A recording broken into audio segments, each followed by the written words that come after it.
guys. Okay, so today we're going to talk about the Latino civil rights struggle, the movement to really encourage equality for Hispanics and Latinos here in America. But before we can really talk about the movement itself, we have to talk about the antecedents. We have to examine what happened before, or all the causes, so to speak.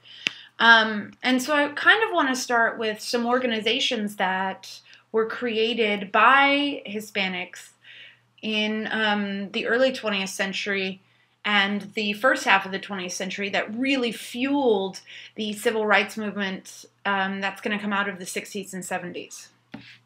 So one of the major things that we have to talk about is a group called Lulac. And Lulac is this group of, it stands for the League of United Latin American Citizens. And it is the oldest and most widely respected Hispanic civil rights organization. When it first started, it was started as a way to help Mexican Americans in Texas, but then the population boom of Hispanics in the entire Southwest, and then of course there's like New York City, and you've got New York State, and you've got Puerto Ricans that come, and Florida, you have Cubans, so you have all different types of Hispanic Americans that are all different kinds of groups that Lulac will try and help, and is still trying to help advocate for. But when it originally started, it was envisioned as an organization that would be strongly accepted by Mexican Americans throughout Texas.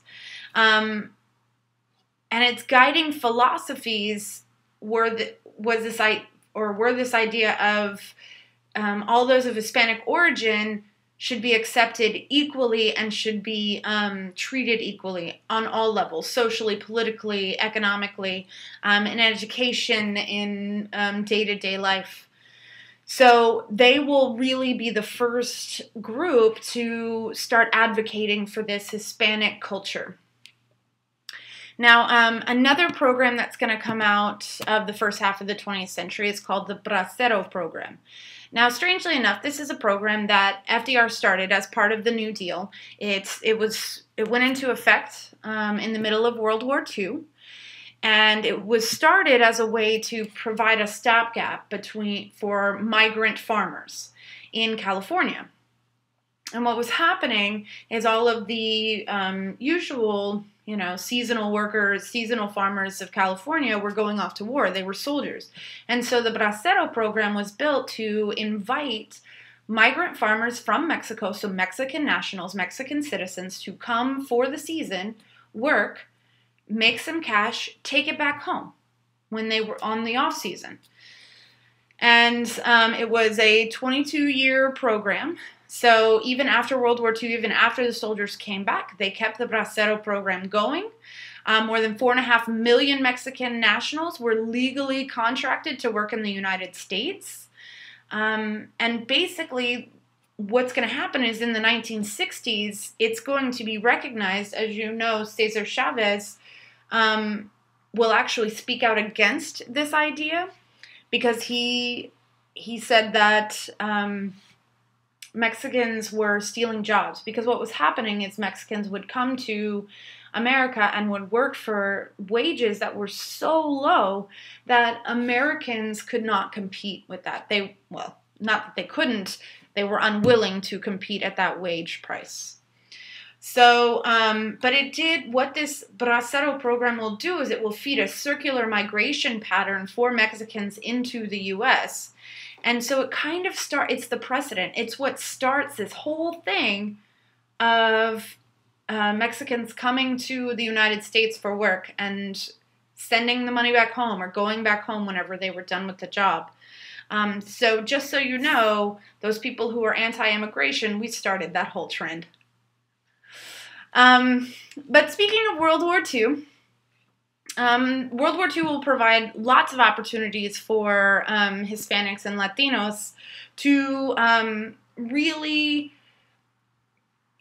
change the American view on Mexican Americans and on Hispanics and on Latinos, and but not completely.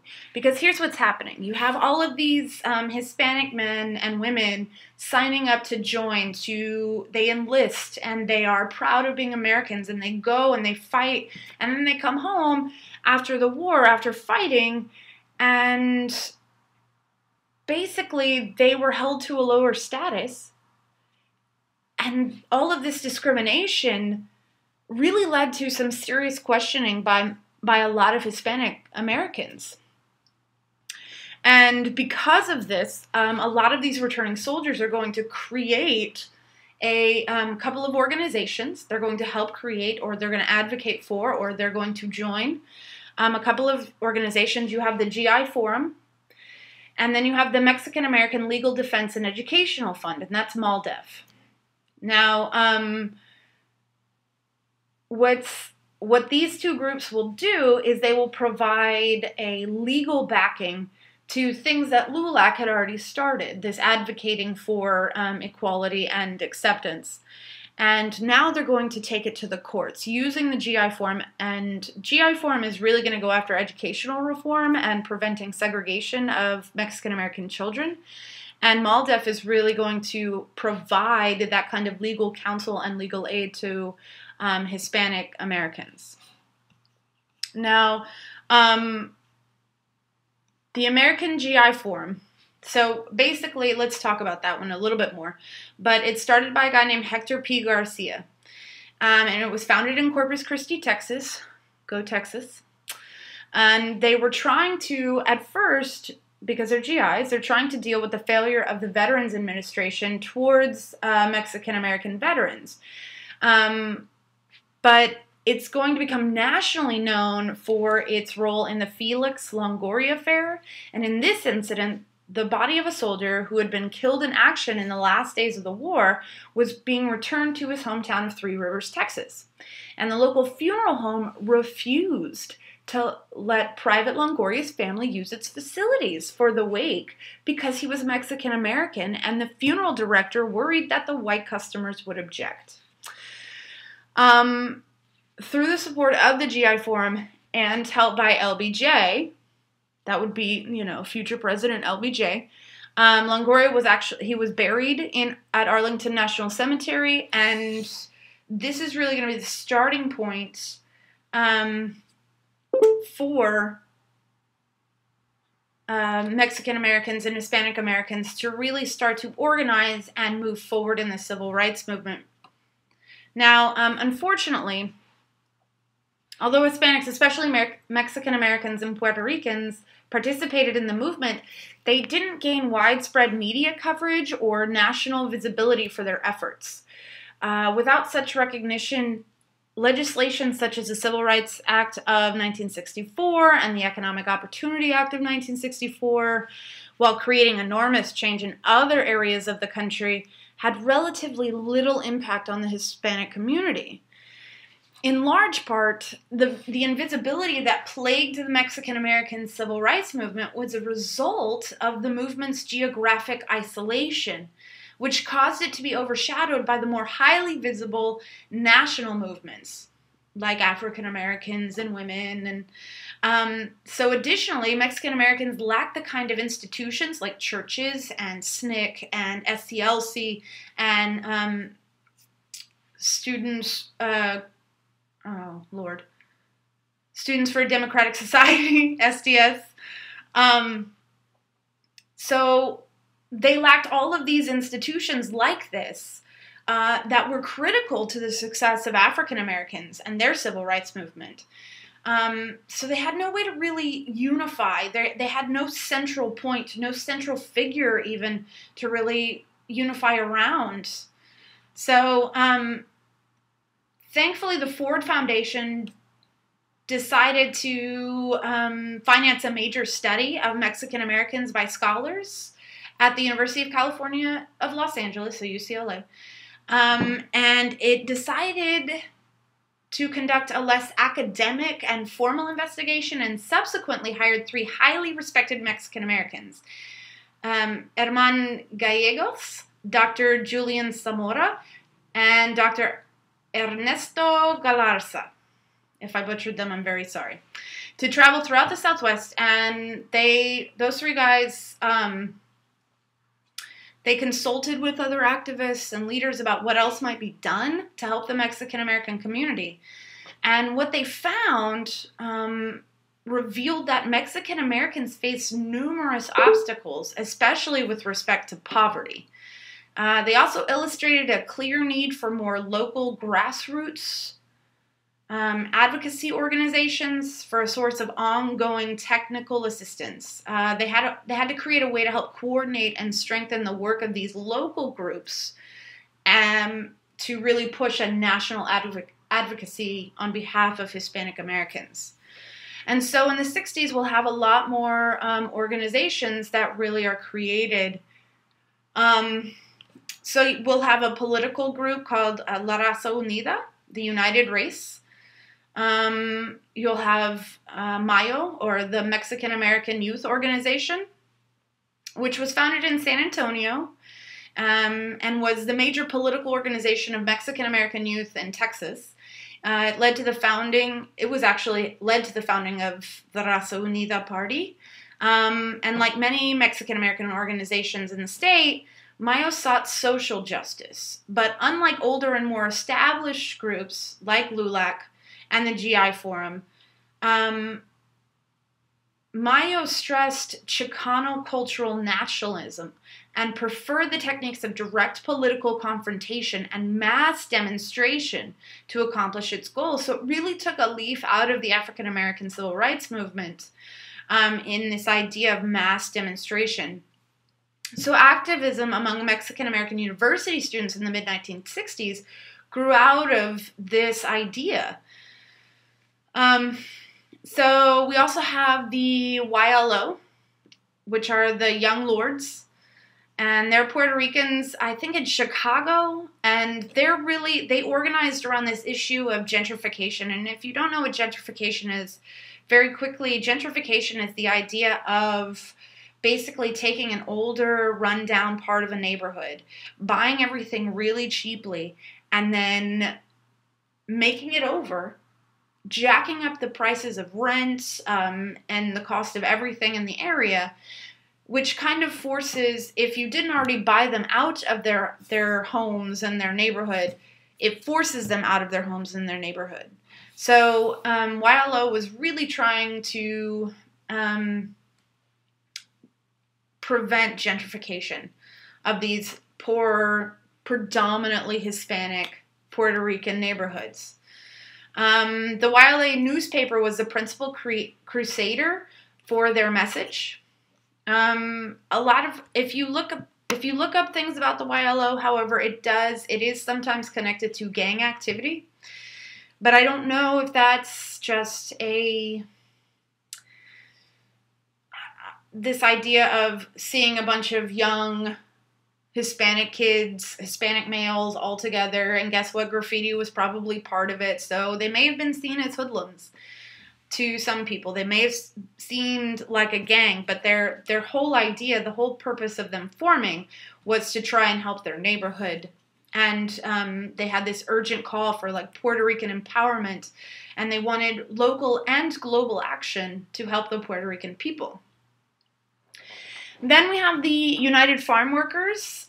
This is out in California. This was a combination, actually, strangely, of, I don't know how strangely, but Mexican Americans and Filipino labor unions. And they were led by Cesar Chavez, Dolores Huerta, and Larry Itliong.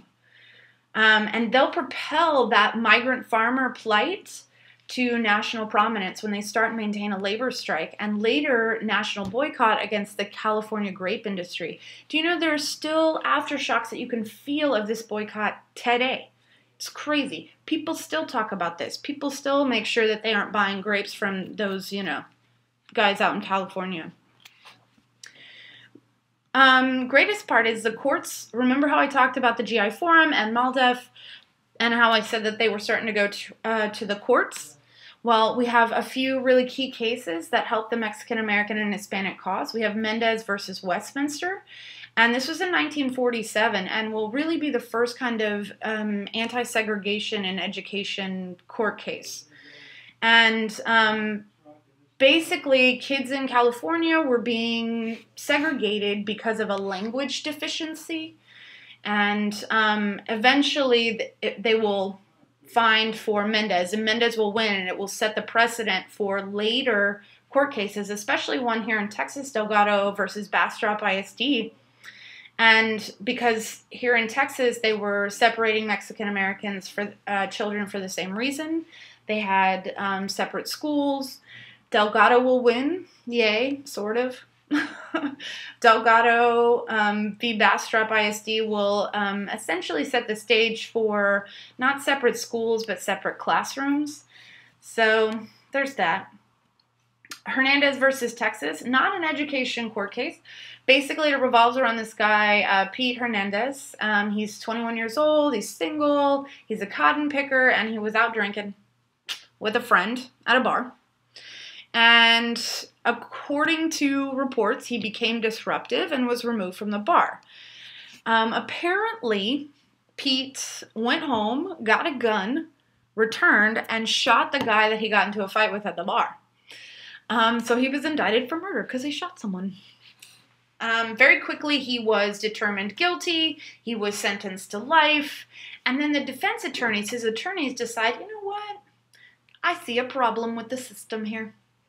And so what they're going to do is they are going to appeal based on the argument that Mexican Americans or people of Mexican descent had been systematically excluded from serving as jury commissioners, grand jurors, petty jurors, even though there were such persons living in Jackson County who were fully qualified to serve. So we're talking about complete prevention of any Mexican Americans from serving on any type of jury whatsoever. And so they argue that this is going to prevent Pete Hernandez from getting a fair trial.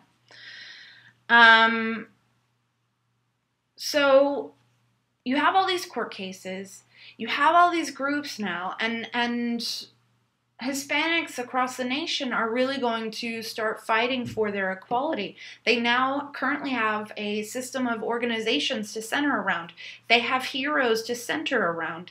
And they will actually utilize music and the arts as a way to communicate their message. They will have mass demonstrations.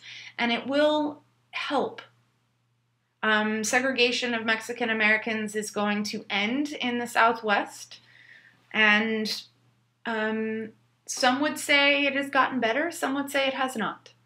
So that's for you to decide. All right, I'll see you next time.